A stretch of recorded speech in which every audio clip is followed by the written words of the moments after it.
بسم اللہ الرحمن الرحیم۔ 404 سال سے موجود خانہ کعبہ کی یہ تعمیر اس سے پہلے 10 مرتبہ تعمیر کی گئی۔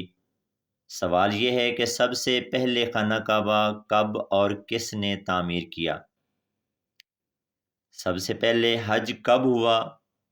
جب خانہ کعبہ کی عمارت وہاں موجود نہ تھی تو تب اس کی جگہ پر کیا تھا؟ کون کون سے نبی نے خانہ کعبہ کو گرا کر دوبارہ تعمیر کیا تھا؟ اس بات میں کتنی صداقت ہے کہ خانہ کعبہ کو اللہ پاک نے آسمانوں سے اتارا تھا؟ اکثر ہم یہ سنتے رہتے ہیں کہ جب حضرت ابراہیم علیہ السلام نے خانہ کعبہ تعمیر کیا تو خانہ کعبہ کی یہ پہلی تعمیر نہ تھی، بلکہ یہ تعمیر تو پہلے سے موجود بنیادوں پر کی گئی۔ جی ہاں دوستو، حضرت ابراہیم نے جو کعبہ تعمیر کیا وہ کعبہ کی پہلی نہیں بلکہ چوتھی دفعہ کی تعمیر تھی۔ ہم آپ کو تفصیل سے بتائیں گے کہ کیسے خانہ کعبہ 10 دفعہ تعمیر ہوا۔ ویڈیو میں آگے بڑھنے سے پہلے آئیے آپ کو اس واقعے کا پس منظر پیش کرتے چلیں کہ جس میں حضرت ابراہیم نے چوتھی دفعہ خانہ کعبہ کی تعمیر کی اللہ کے حکم سے۔ حضرت ابراہیم علیہ السلام نے اپنی پیاری زوجہ حضرت بی بی ہاجرہ اور اپنے بیٹے حضرت اسماعیل کو مکہ کی بنجر ویران زمین پہاڑوں کے درمیان میں چھوڑ دیا، جہاں پر کوئی انسانی آبادی کا نام و نشان نہ تھا اور نہ ہی خانہ کعبہ کی عمارت تھی۔ خانہ کعبہ کی جگہ پر بس ایک سرخ ٹیلہ تھا۔ یہ حضرت ابراہیم علیہ السلام کا مکہ میں پہلا چکر تھا۔ اس کے بعد جب دوسری دفعہ حضرت ابراہیم اپنے خاندان سے ملنے فلسطین سے مکہ آئے تو تب حضرت اسماعیل علیہ السلام کی قربانی کا واقعہ پیش آیا۔ تیسری بار جب حضرت ابراہیم مکہ تشریف لائے تو حضرت اسماعیل کی شادی ہوئی اور حضرت ہاجرہ کا انتقال ہو چکا تھا۔ چوتھی مرتبہ جب حضرت ابراہیم مکہ آئے تو آپ کی ملاقات حضرت اسماعیل سے نہ ہو پائی۔ پھر پانچویں بار جب آپ مکہ آئے تو اللہ پاک نے آپ کو بیت اللہ تعمیر کرنے کا حکم دیا۔ حضرت ابراہیم علیہ السلام نے اسماعیل سے فرمایا کہ میرے بیٹے، اللہ نے مجھے حکم دیا ہے کہ میں اس کے گھر کی تعمیر کروں۔ تو حضرت اسماعیل نے فرمایا کہ ضرور کیجئے، خدمت کے لیے میں حاضر ہوں۔ چنانچہ ایک روایت کے مطابق خانہ کعبہ کی بنیادوں کی نشاندہی حضرت جبرائیل علیہ السلام نے کی۔ اس پر حضرت ابراہیم اور حضرت اسماعیل نے تعمیر کا کام شروع کیا۔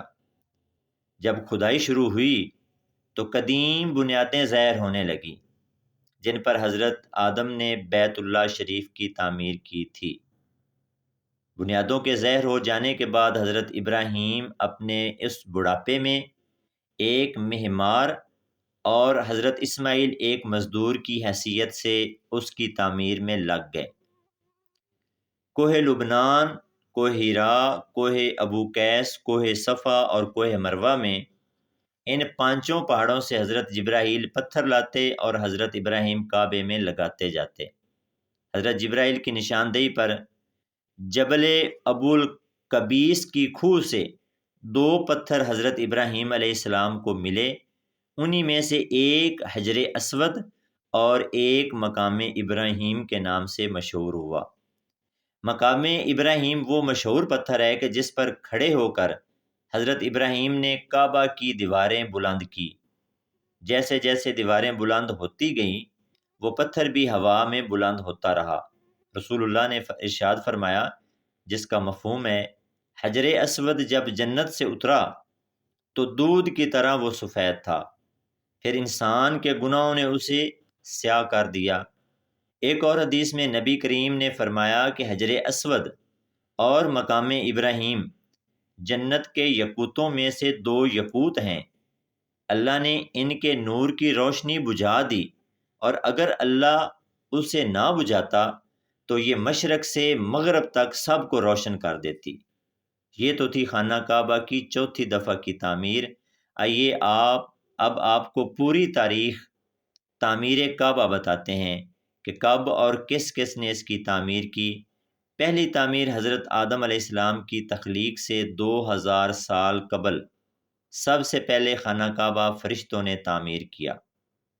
تفسیر قرطبی میں لکھا ہے کہ جب اللہ پاک سے فرشتوں نے کہا انسان تو تخلیق کے بعد زمین میں فساد برپا کرے گا اور بہت خون ریزی کرے گا، جس پر اللہ نے فرمایا جو کچھ میں جانتا ہوں وہ تم نہیں جانتے۔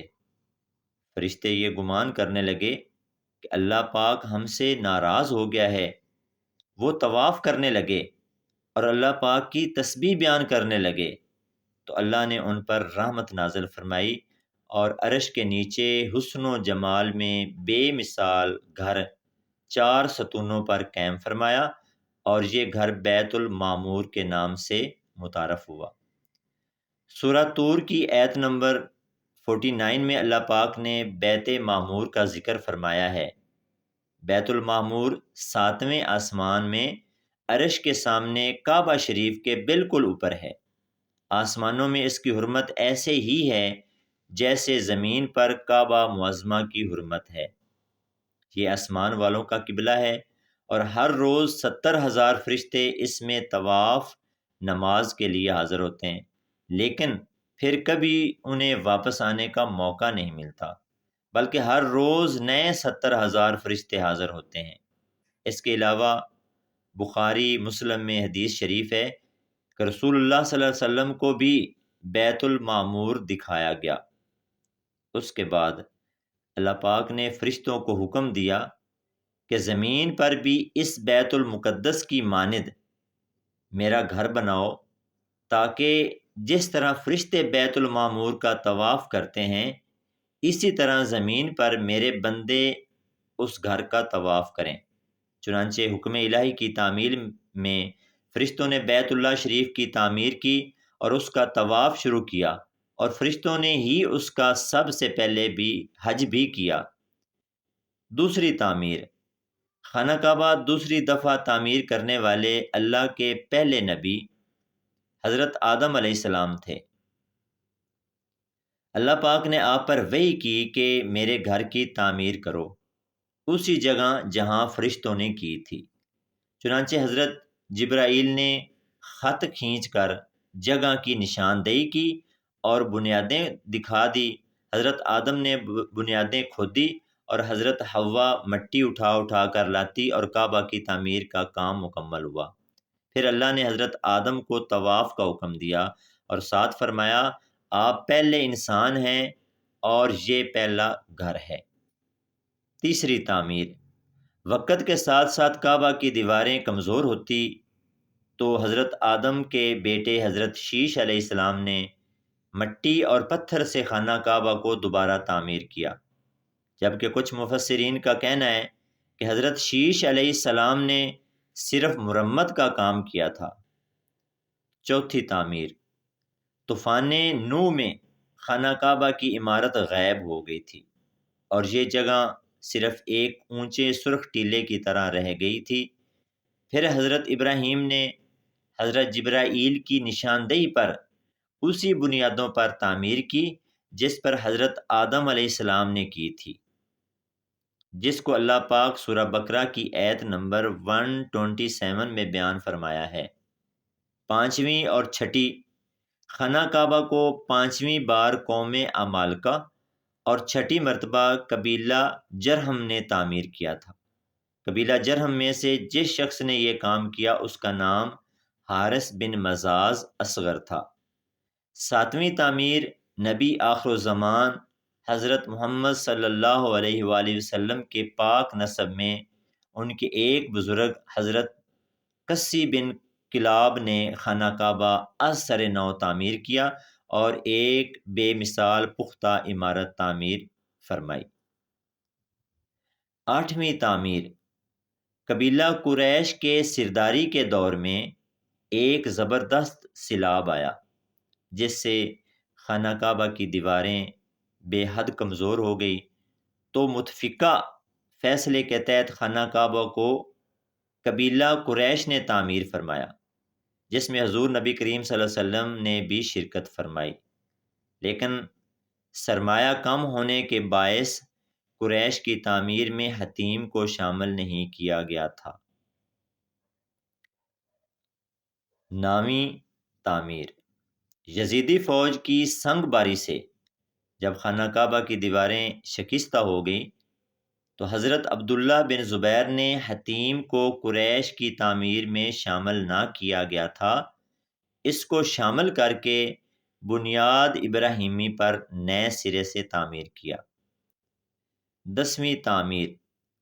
عبد الملک بن مروان کے نائب حجاج بن یوسف جو کہ ظالم حکمران تھا، اس نے 74 ہجری میں پھر سے خانہ کعبہ کو قریش والی تعمیر کے مطابق بنا دیا، اور پھر جب خلیفہ ہارون مسند پر بیٹھا تو اس نے خانہ کعبہ کو منہدم کرنے کا فیصلہ کیا اور عبداللہ بن زبیر کی تعمیر کے مطابق تعمیر کرنا چاہتا تھا، لیکن امام ابو یوسف نے یہ کہہ کر اسے روک دیا کہ اگر یہی طریقہ رہا تو پھر آنے والا حکمران اپنی شہرت کے لیے خانہ کعبہ کو گرا کر تعمیر کرتا رہے گا اور لوگوں کے دلوں سے اس گھر کی عظمت کم ہو جائے گی۔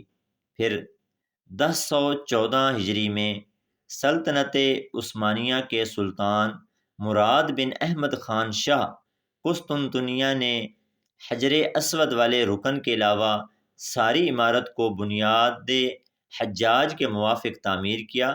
اس تعمیر کا کام 6 ماہ میں مکمل ہوا۔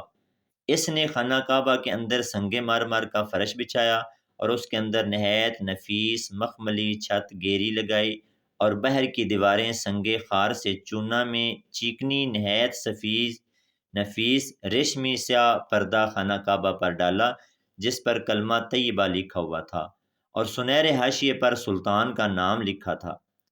عثمانی سلطان کی تعمیر کے بعد شاہ فہد بن عبدالعزیز نے سن 1417 کو بیت اللہ شریف کی تجدید کا کام کیا، لہٰذا اب خانہ کعبہ کی موجودہ عمارت کم و بیش 404 سال سے اسی طرح سے ہے، کیونکہ یہ عمارت 1040 ہجری میں بنی اور اب 1444 ہجری ہے۔